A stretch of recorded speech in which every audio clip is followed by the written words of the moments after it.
Operations Center, Harris County Emergency Operations Center. For me and these folks you see here, this has been our home away from home.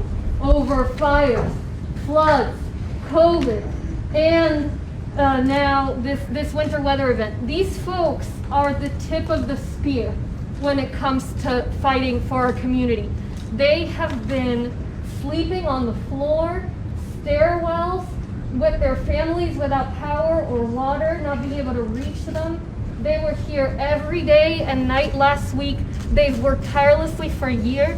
And I think the most beautiful thing as we see the Congressional Delegation Center coordinate, of course, Governor Abbott here, is it's a beautiful representation of the collaboration between the state government, the local government, and the federal government. It has been an incredible team effort. Mr. President, your support means the world to our community, and we welcome you with pride to our Emergency Operations Center for our briefing. It's a hell of an operation. It's probably the best one in the country. It's a single place. But thank you for what you're doing. And all I did, I got a call before he asked the question. I just said yes. He did. He said yes before he even asked the question. But really and truly, you're saving people's lives, and you're doing, as my mother would say, you're doing God's work, kid. You're doing God's work. Thank you. Mr. President, we have a quick briefing from you. So, of course, Mayor Turner is a big partner with us in all of this. You'll hear from Mark Sloan, our emergency director here. Of course, Nim Kidd, and you've got your FEMA Bob.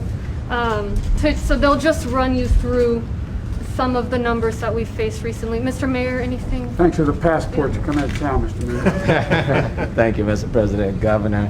Look, this is an incredible operation here. The City of Houston and Harris County, of course, Texas Department of Emergency Management, FEMA, everybody works seamlessly together. But this is an incredible operation.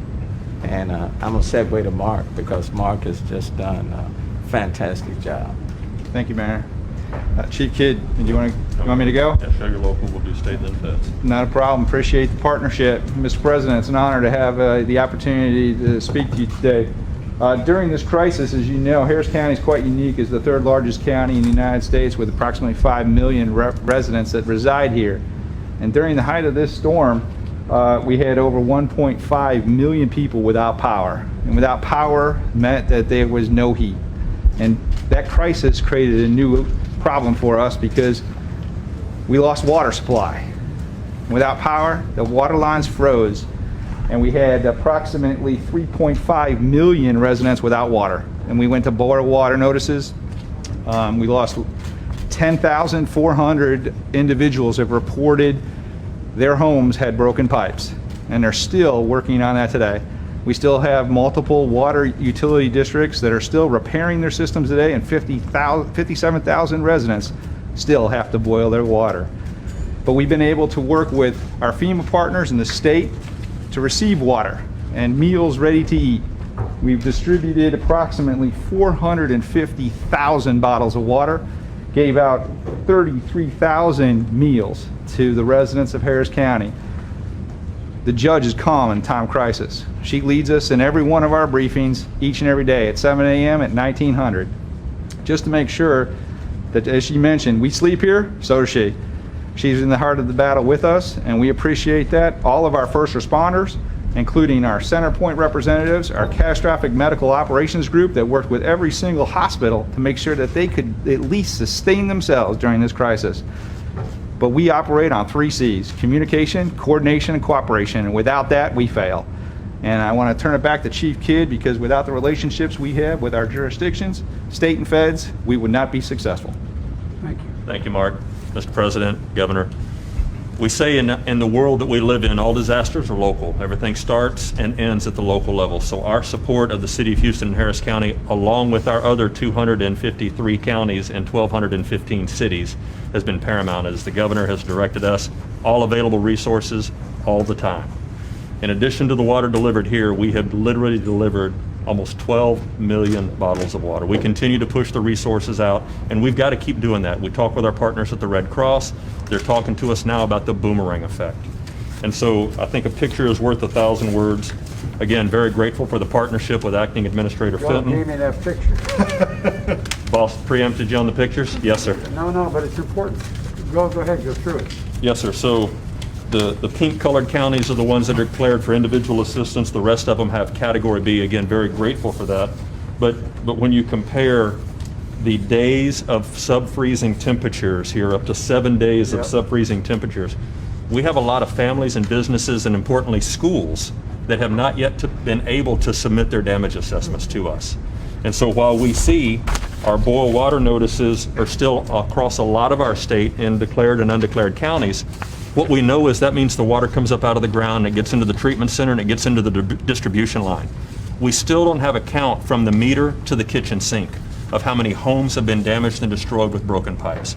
We want to continue to work closely with our local partners grabbing that assessment and with our federal partners to get that information to you so we can make the best decision possible for all of us. We talked with our school district superintendents last night. Texas has about 1,200 independent school districts. 75% of those, a little over 700, were able to report to us last night that over 4,600 of their buildings had broken water pipes in them. We've got a long way to go, Mr. President. I know we can get through this together, but we've just got to keep marching forward. Good day, Mr. President, Mr. Governor. Bob Fenton, I'm the acting administrator of FEMA. I know. Yes, sir. Thank you for the job. So one of the things they talked about is this partnership, which is not only across government, but includes private sector, nonprofit, non-government organizations, and it really works well here. When this event happened and we started leaning forward on February 11th, you declared the emergency declaration, which allowed us to start pushing resources. And because of the size of this event, the population at risk, we turned on the whole system of FEMA across the country. And so when you look at it, this is just a snapshot of where all the resources are coming from. So these are all trucks moving toward Texas. And when it was so cold we couldn't get over the road, we started using DOD to fly C-17s in here to start delivering water just because of the need to get water to people so quick. So any impediment, we push forward and over with the whole federal government supporting the state of Texas and local governments to do that. And then in addition to that, on your declaration on February 19th to declare the major, turned on 77 counties for individual assistance. And again, on the 22nd, we added 31 more counties. And just last night, we added 18 more counties based on damages from the state of Texas. I'm proud to say that already we've provided over $20 million. So it's over $2 million a day in less than 7 days. And just to give you an idea of how quick we're going in the partnership here is when you go back and look at past hurricane Harvey? Thanks. Past, We don't forget that one over